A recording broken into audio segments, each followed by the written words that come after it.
Imaginez un temps où une femme annonçait que la viande, l'alcool et les excès alimentaires pouvaient être dangereux pour la santé, plus d'un siècle avant que la science moderne ne le confirme.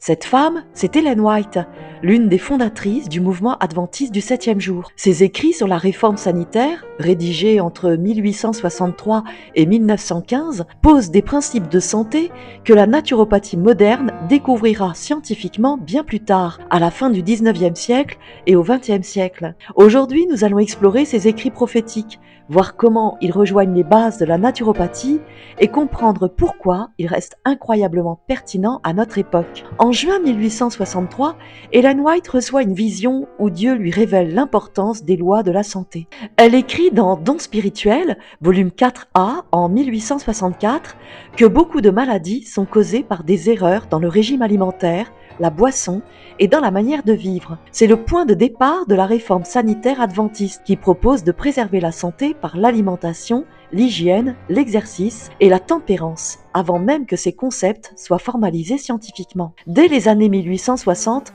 Ellen White recommande une alimentation végétarienne simple et naturelle, composée de fruits, de légumes et de céréales complètes. Vers 1902, elle écrit dans Conseil sur l'alimentation et l'usage des aliments qu'un temps viendra où il ne sera plus sûr de consommer de la viande.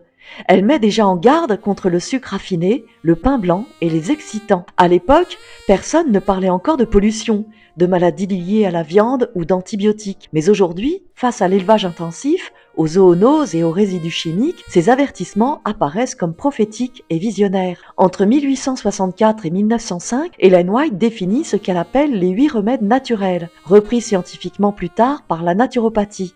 Il s'agit de l'air pur, à travers les promenades et chambres aérées, la lumière du soleil bénéfique pour le sang, les os et le moral, la tempérance pour éviter tout excès, le repos et le sommeil pour régénérer le corps, l'exercice physique comme loi de la vie, l'eau à boire régulièrement et utilisée pour soutenir les fonctions naturelles du corps, l'alimentation saine, simple et peu transformée, et enfin la confiance en Dieu comme pilier spirituel et moteur de toute santé. Ellen White encourage aussi l'usage simple des plantes médicinales pour soutenir la santé sous forme d'infusion, cataplasme ou préparation naturelle, toujours dans le respect des lois de la nature. La naturopathie moderne, développée à partir de 1890 et surtout au XXe siècle, reprend scientifiquement ces mêmes principes sans la dimension spirituelle, qui est centrale pour Ellen White.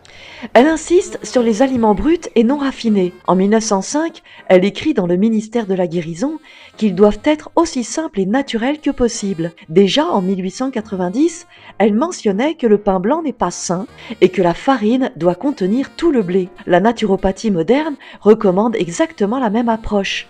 Privilégier les aliments entiers, riches en enzymes et en nutriments, pour respecter la digestion et l'énergie vitale.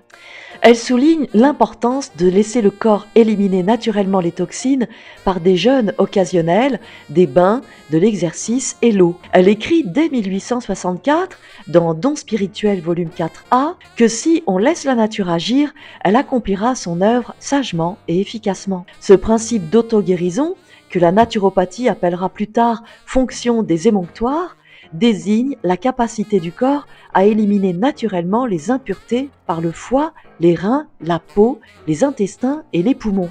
Ellen White voit la santé comme une unité corps, esprit, âme. Les émotions, le stress et la culpabilité influencent le corps. En 1905, elle écrit dans le ministère de la Guérison que l'état de l'esprit influence puissamment la santé du corps. La naturopathie moderne redécouvre la même idée à partir des années 1920 et 1930, avec la gestion du stress, la relaxation, la cohérence émotionnelle et l'équilibre intérieur. En 1902, elle écrit dans Conseil sur l'alimentation et l'usage des aliments que les choses de la nature ne sont plus sûres, que la terre est corrompue et que l'air et l'eau sont pollués. Elle anticipe ainsi la pollution, la dégradation des ressources et les maladies modernes liées à l'environnement.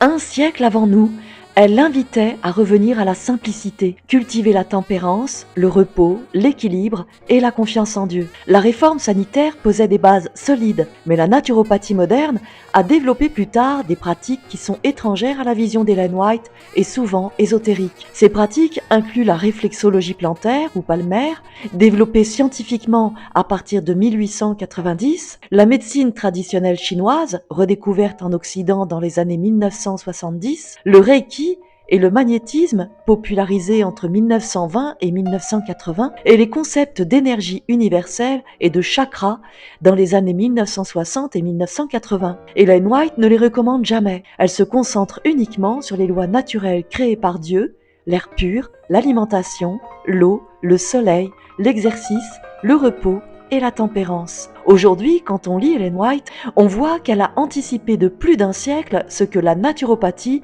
redécouvre scientifiquement. Respecter les lois naturelles du corps, manger simplement et naturellement, entretenir l'équilibre corps-esprit, prévenir plutôt que guérir et placer sa confiance en Dieu. Elle nous rappelle que la santé n'est pas seulement physique, mais spirituelle, et que prendre soin de son corps, c'est honorer le Créateur et vivre pleinement. C'est pourquoi, même si je partage les principes de la santé naturelle, l'alimentation vivante, la prévention, le respect du corps, je ne me reconnais pas dans l'étiquette de naturopathe, parce que ma référence, ce n'est pas la philosophie des énergies, c'est la réforme sanitaire révélée à Ellen White, une approche prophétique, biblique et d'une modernité incroyable qui replace Dieu au centre de la santé. Prendre soin de soi, ce n'est pas suivre des courants spirituels à la mode, c'est honorer le Créateur à travers son corps, son temple.